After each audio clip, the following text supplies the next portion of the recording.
জয় শ্রী মহাকাল। হাতে কি চিহ্ন থাকলে বোঝা যায় যে একাধিক সম্পত্তির যোগ আছে।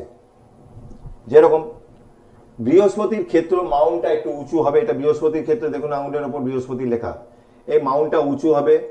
বৃহস্পতির ক্ষেত্রে সলোমন রিং থাকতে পারে, এরকম একটা সলোমন রিং থাকতে পারে, চতুষ্কোণ থাকতে পারে।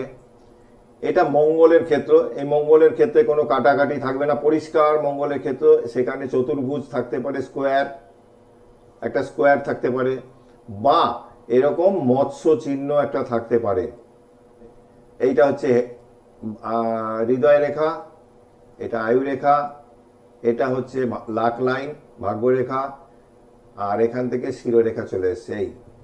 এইরকম মঙ্গলের ক্ষেত্রে যদি এরকম মৎস্য চিহ্ন থাকে, স্কোয়ার থাকে, বৃহস্পতির ক্ষেত্রে একটা এরকম চতুর্ভুজ আছে, আর এরকম সলোমন রিং আছে, এই রকম কানেকশন যাদের আছে তাদের কিন্তু লাইফে কিন্তু একাধিক প্রপার্টি হতে পারে।